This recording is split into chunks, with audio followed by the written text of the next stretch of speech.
Estimados alumnos, a continuación seguimos adelante con las clases del módulo 1. Esta vez hablaremos respecto de la dicotomía humana asociada a la naturaleza humana que divide al animal de su inteligencia. Recuerden siempre en cuanto a lo que es el concepto vinculado a la naturaleza humana, o sea, en el fondo al hecho de ser naturalistas, de reconocer que el ser humano se debe a una naturaleza que le es propia, singular, es única, diferenciada de todas las demás especies y seres vivientes que habitan en este planeta, ¿ya? Entonces, en base a la naturaleza humana, tenemos dos grandes opuestos respecto de cómo poder conocer la naturaleza humana, de cómo poder acceder al conocimiento que nos brinda la naturaleza humana, y en base a eso llegar a comprender qué es, cómo opera, cómo funcionan los diferentes ámbitos de la realidad, ¿ya? Asociada a nuestra naturaleza humana, entendiéndose como aquella singularidad que en interacción con su ambiente, con sus pares y con el resto de la flora y la fauna logra proyectar en la realidad una sociedad diferente, una sociedad inteligente, una sociedad vinculada al conocimiento y a su vez al mundo de las ideas y al mundo de las ciencias naturales que ya vamos a especificar.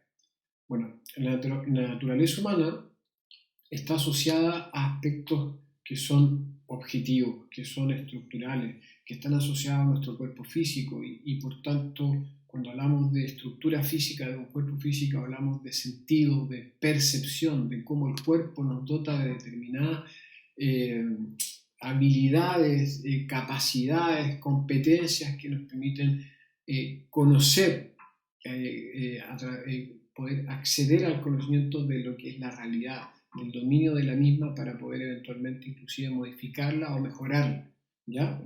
Pero siempre está directamente relacionada nuestra estructura física a lo que es la estructura externa asociada a lo que es la realidad, a lo que son los demás, lo que son las demás especies, lo que es nuestra capacidad de poder intercambiar entre nosotros mismos e interactuar con otros, de cómo reaccionamos frente a determinados fenómenos de tipo físicos también, estacionales, etcétera, etcétera, ¿ya? Entonces, bueno, la ciencia es la que en rigor nos indica a nosotros qué es la realidad, cómo opera la misma, ¿ya? Cómo se explican las diferentes manifestaciones, los diferentes efectos, los diferentes causas-efectos que podemos observar a través de muchas veces la observación científica y a través del método científico. Por otro lado, tenemos sigue siendo parte de la naturaleza humana, tenemos asociado al mundo de la idea, tenemos la ingeniería social, que ya les voy a explicar eso, y la esquizofrenia social, que es un concepto coloquial que utilizo entendiendo que la pesadilla de la esquizofrenia es no saber lo que es verdad, ¿ya? Ed Harris 2001, ¿recuerdan eso? Entonces, para que entiendan este concepto más allá de lo que es la categoría clínica propiamente tal, ¿ya? O sea, no me interesa diagnosticar clínicamente a alguien, sino que básicamente hago alusión a lo que son los grados de esquizofrenia social en cuanto a la poca o en mayor o menor medida capacidad de las personas de discernir respecto de verdad mentira, respecto de ficción y realidad, ¿ya? Entonces ahí encontramos un poco lo que es lo contrario a la ciencia, que mucha gente cree que eso es ciencia y no es así, que es el cientificismo, ¿ya? Que básicamente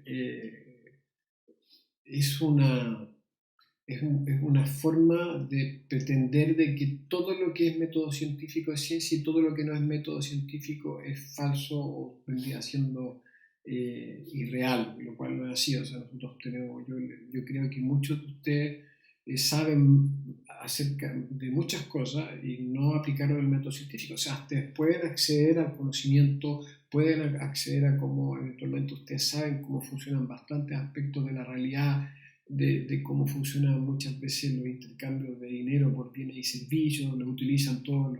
Ustedes tienen en sus mentes muchos precios de cosas que casi un lenguaje, probablemente cada uno de ustedes domina inclusive miles de precios, casi como que las palabras respecto de muchas cosas con las cuales ustedes interactúan diariamente, ya desde el kilo de pan hasta un par de zapatillas.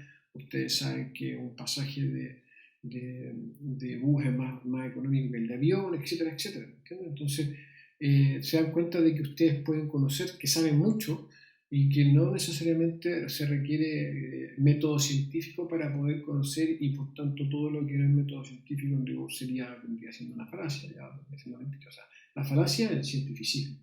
La ciencia no, la ciencia, recuerden ustedes, que se basa fundamentalmente en la observación de la realidad, la observación científica y por tanto la descripción de la misma. El científico te dice qué es la realidad, cómo opera en los distintos ámbitos de la misma y no cómo debería ser. Bien, ahí nos encontramos con el opuesto que está asociado al cientificismo, que es la ingeniería social. ¿Ya? Está asociado al mundo de las ideas, al mundo de lo que son las ciencias sociales, ¿ya? En contraposición muchas veces con el mundo de las ciencias naturales. Recuerden que el ser humano tiene un pie en las ciencias sociales, a través de su creatividad, a través del mundo de las ideas, y versus también tiene otro pie en las ciencias naturales, que se ha enfrentado a leyes de hierro, ya leyes que no puede romper por la simpleza de pensar o de racionalizar o de intelectualizar la realidad. ¿Ya? La realidad se impone siempre. Por eso yo les comentaba, les doy siempre el ejemplo de que por más que tú pienses y establezcas narrativas, cuentos de que tú puedes volar y generes partidos políticos, etcétera, etcétera, el día que te arrojes de una altura te vas a matar. ¿Ya? Y si no, vas a quedar muy mal herido. Pero la verdad es que nunca vas a poder volar, por lo menos de forma natural, como lo hacen otras especies. ¿Ya? El ser humano no está dentro de la naturaleza humana el volar por sí mismo o bajo una proyección de su propio cuerpo, ¿ya? O sea, ¿entiendes? A diferencia de otras especies, me refiero a las aves. ¿Ya? Entonces, esa es un poco la complejidad del ser humano, la belleza del ser humano. Y por tanto también comprenderán de que esto lo vuelve su mejor aliado y al mismo tiempo su peor enemigo. Es por eso que observamos que a mayor grado de ingeniería social, mayor grado de pobreza, mayor grado de ausencia de libertades o de neoesclavitud, mayor grado de totalitarismo, mayor grado de subdesarrollo, y subdesarrollo no solamente de país económico, sino que también humano, ¿ya? Porque cuando la clase gobernante se arroja la potestad o la capacidad de saber lo que los demás necesitan, requieren, y eventualmente satisfacen o en gran medida las necesidades como básicas, en el fondo están transformando, han mascotizado al ser humano, lo han transformado en una mascota dependiente, ya sin capacidad de descubrir, de emprender, de producir, y aspirante a vivir de medios políticos en circunstancias de que no hay forma de que toda una misma sociedad viva a través de medios políticos. Eso solo alcanza para unos pocos. Por eso que los países donde la política es más potente, donde el Estado es más presente, donde se aleja más de la libertad, más de lo que es, entre comillas, el libre mercado, que no existe en el mundo porque solamente existen economías centrales planificadas, ustedes van a encontrar en los países donde hay sobre el 90% pobres, sobre el 95% pobres, y un 5% que tiene demasiado, más de lo que necesita. ¿Ya? Porque claramente los medios políticos, recuerden ustedes que solamente hay dos formas de subsistir en este mundo, de ganarse la vida, de suplir, de satisfacer las necesidades básicas, que son a través de medios políticos o a través de medios económicos. Los medios económicos se fundan en el intercambio libre, ¿ya? Versus los medios políticos que se fundan en la coacción y el expolio. Entonces, ese es un poco lo que ustedes siempre deben internalizar y nunca deben perder el norte respecto de eso. O sea, esa es una verdad irrefutable, es una descripción de realidad, no es una ideología, no es una filosofía, no es una creencia, es una descripción de realidad. Recuerden de que este curso se caracteriza por la unidad de análisis principal es el comportamiento humano, lo que los seres humanos hacen, no lo que dicen. Por eso que yo trato, ya va a llegar el momento donde voy a plantear, y de hecho ya hay creo que bastante literatura que ustedes pueden ya comenzar a estudiar, a leer, pero yo no les nombro a autores porque esa es una crítica que yo le hago a los intelectuales.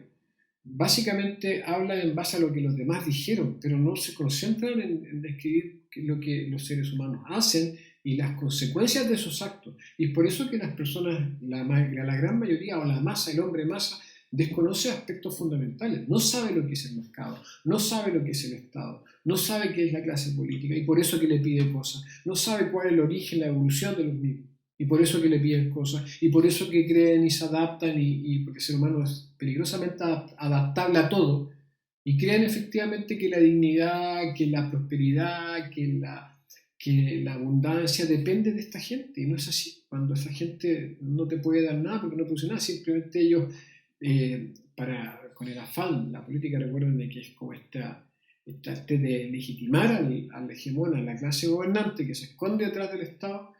Claro, te dice que sí a todo, a todos tus dislates, a todas tus inseguridades, a todos tus temores, pero sabe que no puede cumplir.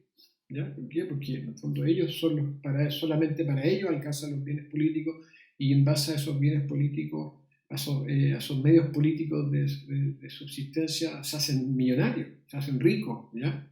O sea, no alcanza para todo.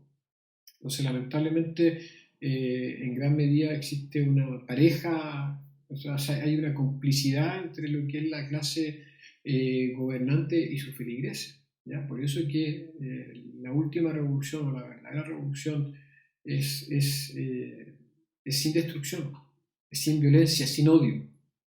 La revolución es cultural, o sea, la forma de derrotar la mentira es con la verdad, dejar de creer en mentiras, ¿ya? Y comenzar a sustituir las malas ideas o las ideas falsas por ideas correctas o ideas verdaderas, por ideas que tengan resultados correctos, que provoquen resultados beneficiosos realmente para los más pobres, para los más necesitados, y no en base a una creencia, una ideología que está ya casi ligada a un tema de fanatismo, ¿ya? Como las barras bravas, todo lo que hace el equipo en la camiseta es bueno y todo lo que hace en la camiseta contraria es malo, ¿ya? Eso no es así. Por eso uno debe tratar siempre de enfocarse en la idea y en las consecuencias de las mismas. Recuerden que están tratando con seres humanos, con millones de seres humanos y con personas que inclusive todavía no nacen o que recién han nacido. Y ya están condicionando en el futuro justamente por estos grados de ingeniería social que generan desequilibrio y que en rigor van provocando que los países sean más pobres, más subdesarrollados o viceversa, ¿ya? O sea, recuerden ustedes que los países cuyas sociedades han evolucionado en cuanto a dejar de creer en mentiras y de aplicarlas a la masa, por tanto, a través de la fuerza, del monopolio de la fuerza que brinda el Estado. Claramente esos países han logrado niveles, a pesar del Estado, han logrado desarrollarse o han logrado acercarse un poco más a lo que es la libertad, a lo que es el libre mercado, ¿ya? Que deriva del trueque, lo cual recuerden ustedes que no existe en este planeta. Este mundo está regido por economías centrales planificadas. En el fondo, todas las economías del mundo están en manos de la clase gobernante o del hegemón del Estado, en el cual se despersonaliza la clase gobernante, ¿ya? Así que recuerden eso. El objetivo de este curso es disminuir nuestro grado de esquizofrenia social y disminuir nuestro grado de analfabetismo funcional, que básicamente, a pesar de no ser analfabeto, a pesar de saber leer y escribir, ¿ya? No logramos traspasar esas capacidades, esas competencias que nos brindan la capacidad de lectura, de escritura y de cálculo a lo que es la comprensión de la realidad, de cómo funcionan determinados elementos de la realidad, variables de la realidad o ámbitos de la realidad. Un ejemplo simple, yo no sé nada acerca de motores diésel, nunca he leído nada acerca de ese respecto, por tanto no me atrevo a ser concluyente ni temerario en cuanto a una afirmación respecto de motores diésel, ¿ya? O sea, yo me reconozco analfabeto funcional en ese ámbito. Por tanto, no podría hablar con autoridad de nada en cuanto a ese ámbito del conocimiento, ¿ya? Y que es un ámbito de la realidad, porque esas tecnologías, los motores diésel se utilizan en distintos medios de transporte, por ejemplo los vehículos. Yo lo único que sé es que utilizan petróleo y que eventualmente contaminan más que otros combustibles fósiles y no fósiles, ¿ya? Eso basta, pero no sé nada más de ellos, no sé cómo funcionan, cómo operan, cómo se arman, cómo se mantienen, cómo se estropean y cómo por tanto se pueden arreglar, ¿me entiendes? Entonces, a eso me refiero yo con el concepto de analfabetismo funcional. Por tanto, si tú, como no podemos saberlo todo, siempre vamos a ser un poco analfabetos funcionales en algún ámbito de la realidad, en un ámbito de la vida, ¿ya? Y por tanto, con esa humildad, evitar ser tajante y ser concluyente respecto de elementos que nunca hemos estudiado, nunca hemos investigado. Por lo menos una de las características que se le garantizan durante este curso es que todo lo que se le indica a usted ha sido estudiado e investigado previamente. Por eso que se concentra tanto este curso en describir qué hace el ser humano, no tanto en lo que dice, ¿ya? Claramente yo mientras le hablo, estoy utilizando conceptos, conclusiones, análisis que probablemente llevaron a cabo muchas personas antes que yo. Pero no quiero, esa es la crítica, como les digo, que le hago a los intelectuales. No quiero que esto se intelectualice y que ustedes repitan, quiero que entiendan esto, que lo asimilen como suyo, como que fuese un conocimiento universal. Porque te recuerden que esas personas también lo que hicieron fue describir la realidad nada más, tampoco inventaron la pólvora, ¿ya? O sea, ellos básicamente se dedicaron a describir. Pero por eso que llegado el momento vamos a hablar respecto de estos determinados autores, vamos a recomendar lectura o qué sé yo, espacios dentro de los libros, de la obra de estas personas, pero no los quiero mencionar por el momento. Ya quiero, como les digo, describir lo que el ser humano hace y por tanto cuáles son las consecuencias de su acto, y no me importa mucho el tenor de este curso, a diferencia de todos los demás cursos de intelectuales, no es citar no se basa en lo que dicen las demás personas.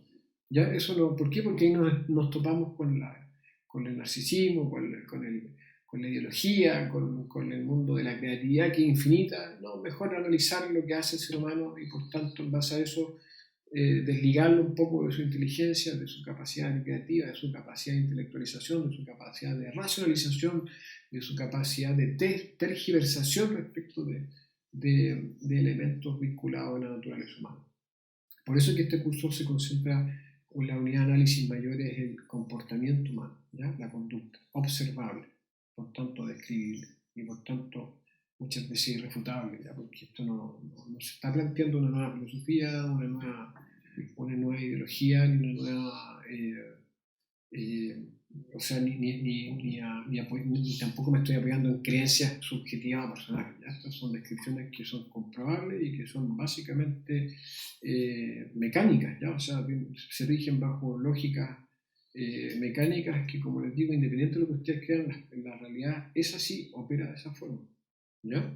Entonces, bueno, ese es un poco el sentido de la clase de hoy. Recordar de que cuando uno habla de leyes de hierro siempre es cuando son leyes que son difíciles o irrompibles, ¿ya? O sea, que tú no te puedes desligar de ellas, ¿ya? El hecho de que, por ejemplo, una ley de hierro que a mayor impresión de billetes o falsificación de dinero, mayor inflación, por tanto va a haber mayor pobreza y encarecimiento de toda la vida cotidiana, ¿ya? O sea, por eso que de repente vas a necesitar camiones de billetes para poder pagar algo que en rigor en un ambiente saludable desde el punto de vista económico te costaría unos cuantos billetes, ¿no? O sea, hay una depreciación, hay una devaluación del dinero que no es más ni menos que un lenguaje de intercambio, ¿ya? Que rigor, si no hay nada que intercambiar, no hay un respaldo ni siquiera en cuanto a un intercambio, no sirve para nada, y por eso es que hay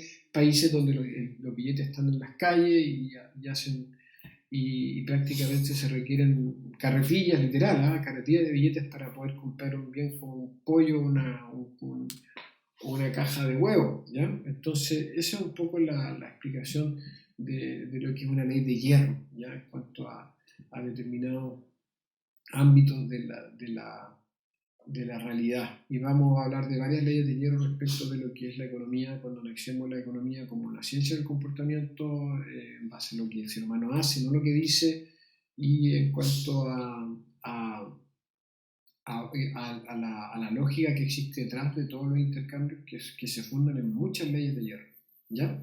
Así que eso, recuerdo, está asociado al mundo de las ciencias naturales. En el mundo de las ciencias sociales, las ideas son infinitas, la creatividad no tiene techo, y aunque esa en la realidad no sirve para nada mucha biología, es por eso que se requiere del monopolio de la fuerza, por eso la despersonalización de la clase gobernante detrás del hegemón, del Estado, con el objetivo de aplicar ideas que no sirven para nada y que todo lo contrario generan efectos contraproducentes y catastróficos para la humanidad, que ya vamos a ver inclusive cuánta gente ha fallecido en base cuyo eje ha sido ideas que han sido impuestas a través del monopolio de la fuerza. Ya estamos hablando de centenares de millones de seres humanos, solamente durante los últimos 2 siglos. ¿Ya? Entonces comprenderán ustedes que las buenas ideas se viralizan, se copian, se transmiten de boca en boca hasta que somos millones, y las malas ideas no, se requiere de fuerza, de coacción para poder ser aplicadas. Y la ideología que nos divide, que nos enemista, se basa mucho en eso. Han tenido que recurrir al monopolio de la fuerza que le otorga el Estado para poder ser aplicadas, con las consecuencias que ya vamos a revisar también.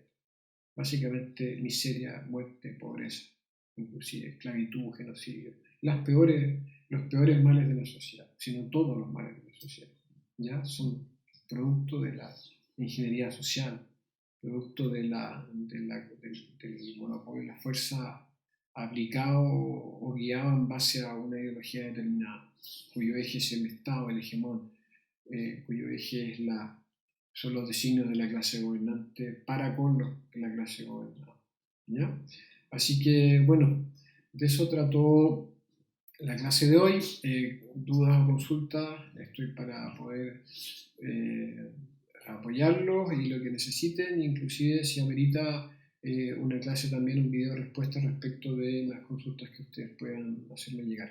Varios se han contactado ya, personas muy lúcidas, muy claras en cuanto a los conceptos que presentan, así que bastante conforme respecto de los feedback que he recibido en relación al curso, a las clases que se han presentado hasta el momento y al material que se le está entregando, ¿ya? Así que, bueno, esto, como les digo, recién está comenzando este concepto está comenzando a influir sobre la idea, las mentes de ustedes y de otras personas también, y el boca a boca es fundamental. Así que si ustedes consideran de que el contenido que aquí se entrega tiene un valor, ustedes lo valoran como importante, bueno, boca a boca.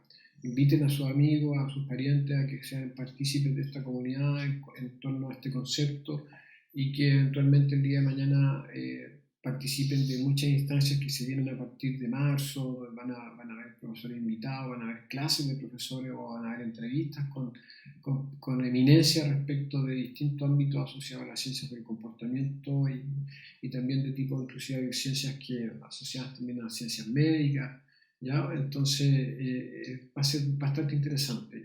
Recuerden de que la comunidad va a estar abierta a través del tiempo de forma permanente, ¿ya?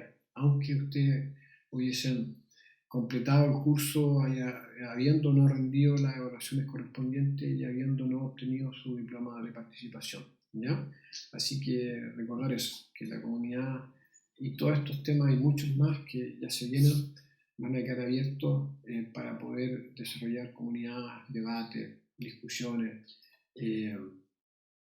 probablemente aporte. O sea, yo les digo, yo no soy dueño de la verdad, y yo sé que hay mucha gente más inteligente que yo y con mejor capacidad de simplificación de la realidad, con mejor capacidad de explicar la realidad, de enseñar la realidad. Así que es probable que muchos de ustedes que están del otro lado en este minuto, el día de mañana puedan mejorar esto y ser mejores que yo y ser mejores que este curso, y que puedan ser todavía más claros respecto de las ideas que aquí se presentan por vez primera de manera inédita, ¿ya? Esta es la verdadera psicopolítica, la única psicopolítica del fondo, ¿ya? No es un cuento literario ni la creencia este no es fruto de lo que es la inteligencia de un individuo o ni tampoco hace referencia a la de los demás, sino que es análisis del comportamiento humano puro y duro, ¿ya? Que subdivide o que cree y que abraza esta dicotomía de animal versus inteligencia, que la analiza por separado y a veces en conjunto. Así que bueno, les habló el Mr. Alejandro Arauz Díaz, psicólogo jurídico forense, director de este curso de psicopolítica y además CEO del Instituto IDEA. Muchas gracias por su atención y nos vemos en la próxima clase. Que estén muy bien. Chao. Ahí está, recuerden, uno de los principales objetivos es disminuir los grados de creencias, de creer en cosas que son falsas, que son mentiras, ¿ya? Y por tanto, comenzar a basar aquellas que son correctas, ideas que son correctas o que son verdaderas, que están asociadas a la verdad. Así que muchas gracias por su atención y hasta pronto.